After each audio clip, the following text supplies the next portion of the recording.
Welcome again to Monster Guys. We're so happy you're all here. It's fun to have fun with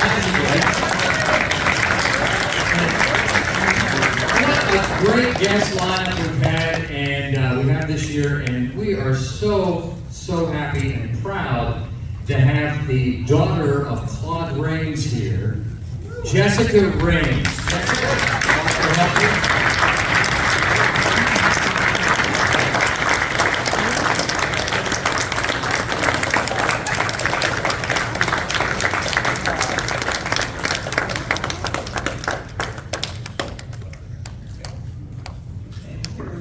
All right. Well, I'm going to just ask a couple of questions because I know all of you have lots and lots of questions.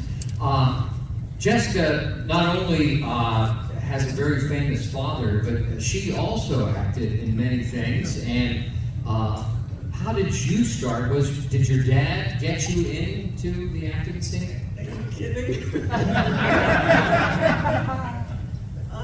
I was in college, at an all-girls college in Vermont, and Williams College, which was an all-boys college nearby, needed girls to be in their theater, in their plays.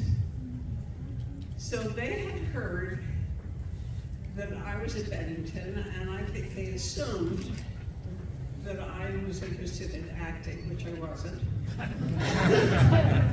And they sent a cute guy with red hair to ask me to come and do a part in a play. I don't even remember what play it was. And I thought, oh, he's cute. And that was the beginning. I did a lot of plays there. I did musicals. I had a great time. I fell in love a couple of times. And then when I graduated, I knew I had to tell my father that I wanted to be an actress. And I was very nervous because I thought he would be upset. And I told him, and he said to me, okay, what do you want to do now? And I said, I want a year in New York. And he said, you got it. And that was it. And I went to New York and I studied acting, and I was a stage manager, and I sewed costumes, and I ran a light board, and I did all the crap that you have to do to find out about the theater, and then I started getting acting jobs, and that's how it started. Okay, and you did a lot of TV as well. But that was generally after I moved back to Los Angeles. Right. What about some of the, you actually had a small part in Sting, and how did all that come about? Well, interestingly enough, I didn't want anybody to know that I was the daughter of this man with this incredible voice. I didn't have that incredible voice. And I wanted to do it by myself. It seems kind of stupid right now. So people did not know, generally. But a cute thing happened when I got a part in the first women's lib movie that was ever done, called Stand Up and Be Counted, and it was a good part. I played the foreman in a bra factory who staged a riot, and I had a great old time, and Jackie Cooper was directing, and nobody knew about my father. I mean, I didn't ever say anything, and people generally didn't ask. Probably because even though we had the same last name, or I had his name, he was 48 when I was born. So it was like there was a big age difference, and people didn't kind of think that, I guess, make the connection. And at the end of the shoot, or almost the end, Jackie Cooper said to me, "It's a good question." He's directing the movie, right? And I said, sure. And he said, are you by any chance Claud Rains' daughter? And I said, yes, I am. And he did something adorable. He had a chair made for me. He went to the art department and he had them write my name on the back of one of those director's chairs, and he brought it to me on the set and made a little speech, and it was really sweet. Before we talk more about your father and take questions here, this actually is about your father. What, we've all seen your father in so much. I mean, it's just, the resume is incredible. What was he like as a person at home? Can you give us? Okay, first of all, he had 6 wives.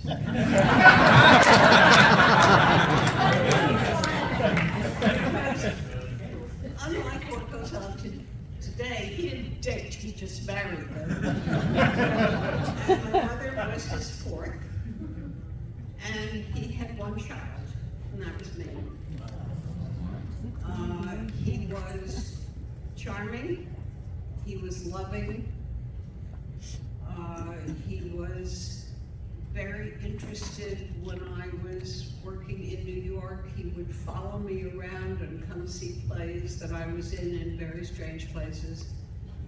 I worked at a theater called the La Mama Theater in New York, which was a kind of unconventional theater. We did kind of wacky plays on the 2nd floor of an old office building. And he came to see me in a play there, and I was very nervous because I had no idea what he would think or say. And when it was over and we met to leave the theater, he said to me, "This is a fire trap."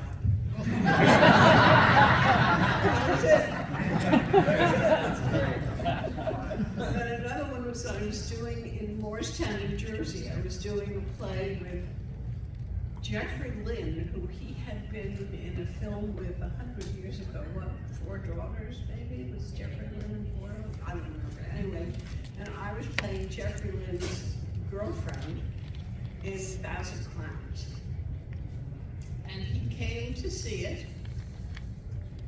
I was afraid that maybe he came as much to see Jeffrey as he did to see me.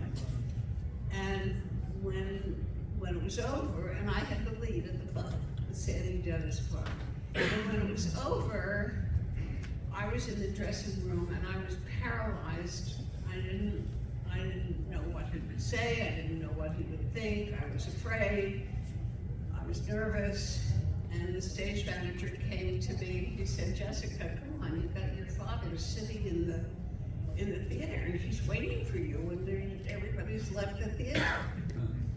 So I went and sat down next to him, and this is what he said to me: "Don't ever look at the floor."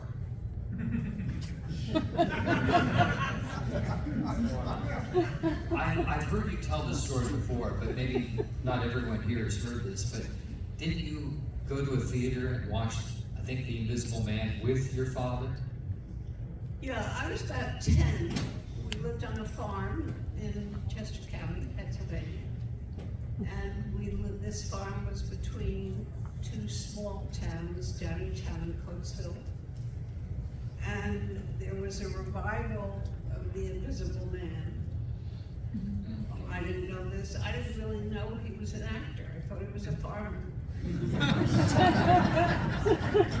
lived on the farm, and when he was cast in a movie, he went back to Los Angeles and did the film, and then he came back to the farm, where he preferred to be. And he said to me, "Okay, put on your coat, and we're leaving, we're going into Downingtown." Okay, so we went into Downingtown. He had a heavy coat on, and he had his Humboldt on, and he had a scarf over his face. And we went up to this theater, this little movie theater in Downingtown, where the man in the box office owned the theater and made the popcorn and showed you to your seat until everything was the whole thing.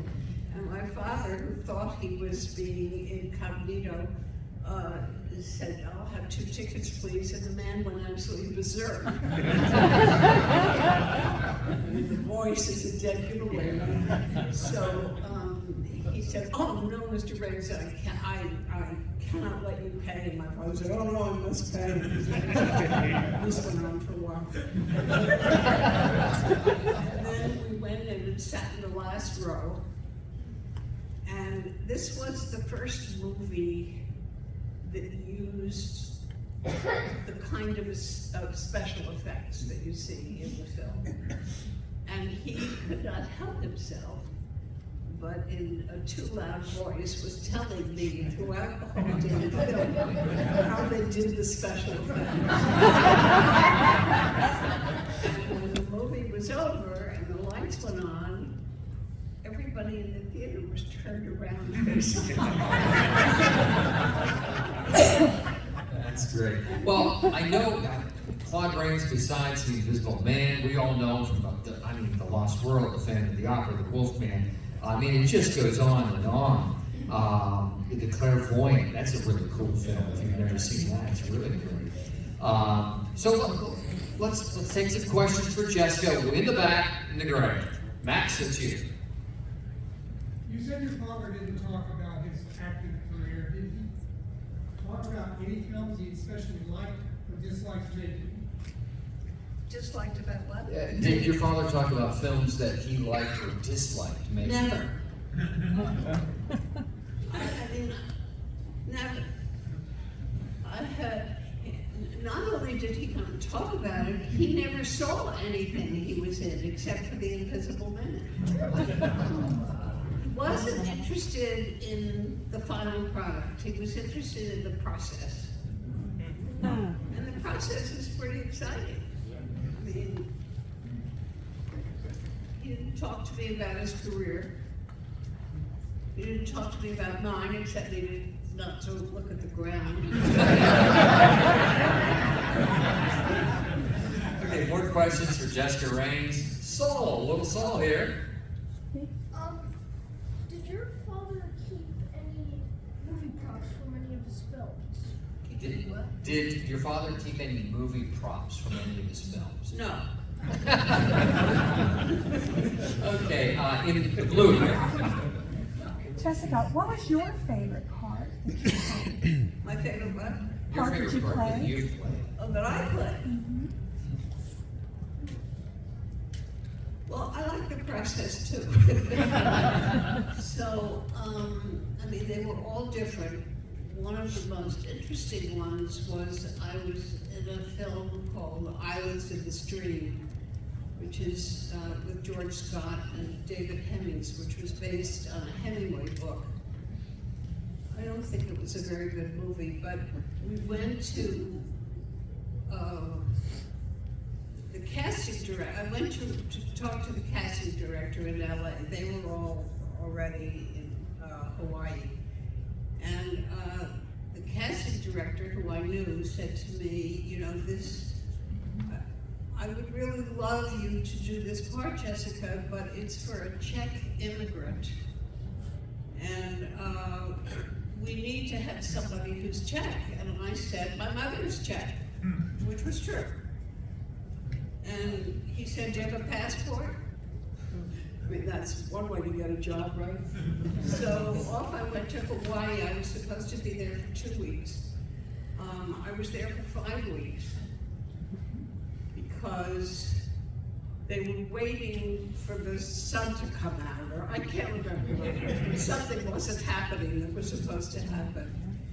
And it was fun. David Hemmings was terrific. He organized some gambling on the island of Hawaii, and George Scott was drunk all the time. Hildy Brooks was playing my relative, and the first day they took us out to a boat. We were really looking really immigrant-y, and they took us out to a boat and set the boat on fire. That was a little disturbing. Okay, more questions? Okay, the hat. Did your father have any stories from the set of Casablanca at all? Did your father like mention or talk about stories from Casablanca? No. I mean, you have to remember that I was very young at the height of his career. I mean, I was a kid, and I lived on a farm in Pennsylvania. I mean, wasn't really aware of all this. So you don't talk to your 10-year-old kid about your career. I don't think, if you're a doctor or an actor or a miner or whatever. And he didn't. I know later on he talked more about it. He told me that he thought he would die waiting for his agent to call. And he also said that you should not be an actor unless you have to be. It's too hard. And it isn't the acting that's hard. The acting for me was always fun. It's thinking that every part is going to be the last job you'll ever have. It's weird. I mean, it's, you know. Okay, more questions for, over on this side. Yes, you grew up on a farm. Was that just an individual family farm? Was it a business producing for outside the family? One of the happiest days of his life was when the farm made money, started to make money. It was 600 acres. It was crops. It was 50 head of steer that were raised and sold every year in Lancaster. It was wheat, hay, oats, barley, and my job was the chickens, and I hated those chickens. Had to go and move the chickens to get the eggs, and then squawk and they peck at you when they were. Okay. Well, she did it. Yeah, she did the chickens. That was my job. Oh! Well, Okay, Samantha. Hi, Ms. Rains. So I know that you made us all very aware that you weren't aware of your father's career when you were younger. So what I'm wondering is, now that you're older and you maybe are more familiar with his work, like, how do you feel seeing him in movies when as a kid you weren't ever exposed to his involvement in films? very proud. I mean, I'm very proud. I mean, I think he was incredible. And he was not, you know, he never went to acting school. He never, I mean, that's all the things that I did, he didn't do. He was, he never went to school past his second grade. He was recruited to be an extra at a theater when he was in the second grade, and he never went back to school. And he grew up working in the theater. He was a call boy, went around saying 10 minutes, Mr. Jones, you know, whatever. And he became a stage manager. He was a prompter. He became a stage manager, and he really worked himself up.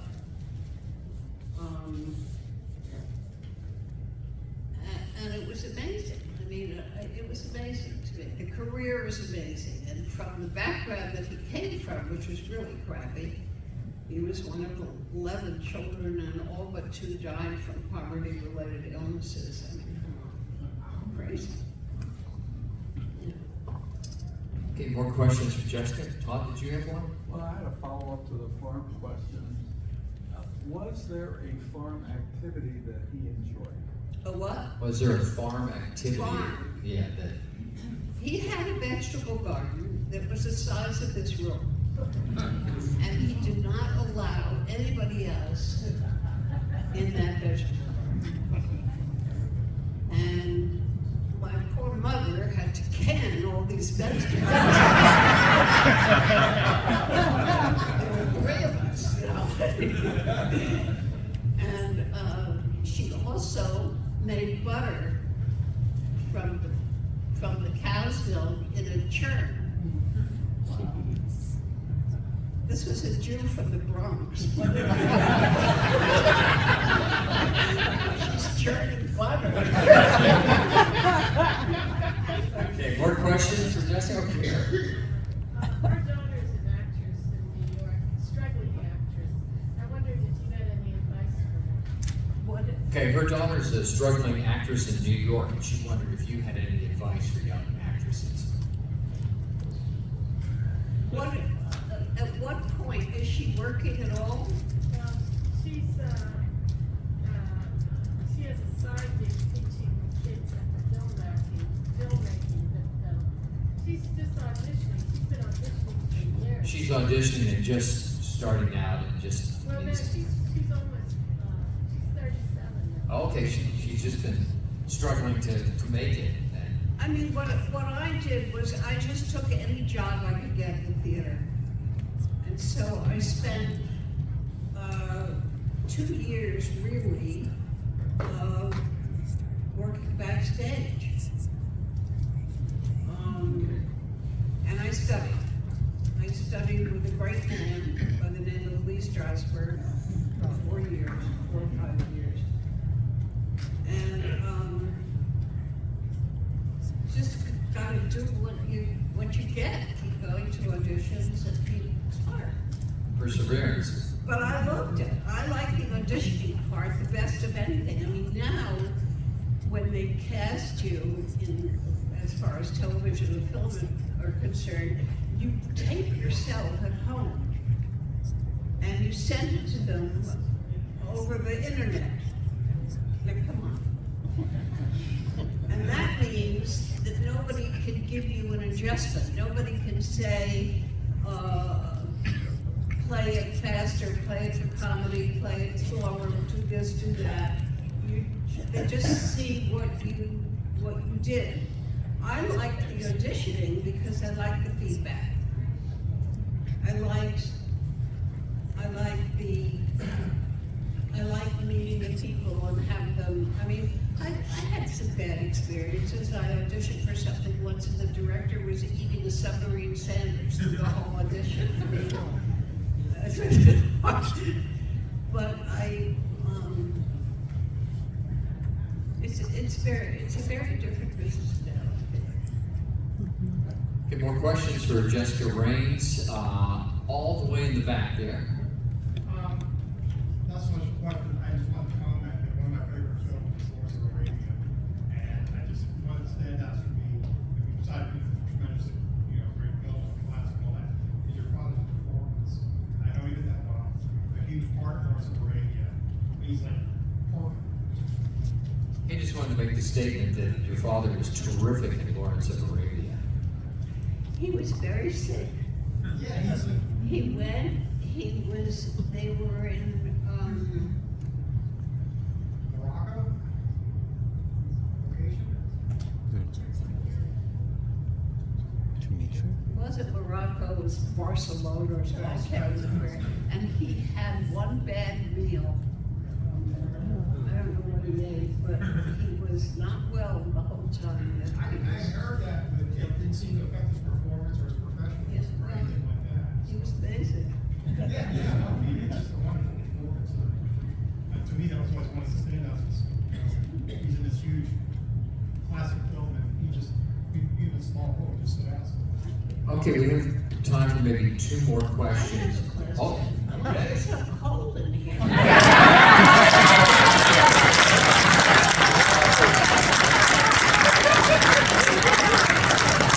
have on a sweatshirt. I've gone twice now in the last couple hours to the front desk asking for it to knock off the AC. And I guess after this, I'll be doing it a 3rd time. Okay, Dan Brennan had a question, I think. First of all, I'm going to say nice seeing you again. Thank you. And I met you back in. I'm on the back of his t-shirt. Yeah, 2000. Still got that. All right, there you go. I found you a charming lady back then. I find you a charming lady now. Thank you. You're wonderful. I think you're a wonderful actress in your own way. And of course, your dad was great. I have two questions for you, real quick. First of all, what was your dad's pet peeves concerning as a human being first, and then as an actor towards other actors? What really irritated him, or what did he not like? And then, did he ever mention to you his other passions in life, like in the arts? I mean, did he use His big passion, other than acting, was fixing up old houses. And when we lived on the farm in Chester County, he bought a house that was built in the late 1600s. And he fixed it up according to what it would have been. So one of the things was that the handles of the doors were made of iron, and they push them open. And he and I would go, when I was a kid, on the weekends to Lancaster, because he found a forger who could make these iron handles in exactly the way that they were made when the house was originally built. He was a stickler about that. Okay, one more question, right here. Hi, Jessica. So I know you told a story in a documentary about how your father, Halloween night, he dressed up as the Phantom of the Opera, like with the hat and the cape anyways, and you and a friend of yours dressed up as like goblins and recited like a soliloquy or something like that. Was that just like a one-off session, or like when he took you out trick-or-treating, did he ever dress up as like the Invisible Man with the bandages and, you know? Okay, yeah, he was recounting when your dad dressed up as a Phantom of the Opera, and then he wondered if he did it more, like maybe next Halloween. We did it every Halloween for a couple of years. I mean, we were young. We were the, okay, I better do this story quickly. In Halloween, he went to, I think Universal, and got the cape from the Phantom of the Opera. And he put this cape on, the top hat, and my mother would drive us, me and my two friends, Mary Rowland Hayden, Jan Decker, and I were dressed as imps. And my mother would drive us to houses of people that we knew. I mean, we didn't do this to people who we didn't know, strangers. And we'd knock on the door, and my father would recite some Halloween poem, I don't know what the hell it was, and then he would open his cape and the three imps would come out. And then of course we would be invited into the house and offered, the adults were drinking and the kids just wanted to go on and go do something else. This went on for a couple of years. I would have loved to open the door and have that happen. All right, well, we are so happy to have Jessica Rains, and I think Ursula has something special for Jessica here. This is, these are chocolates made by one of our vendors. They're made from a company right here in Pittsburgh, the Pink House. Guess what? For Jessica Rains.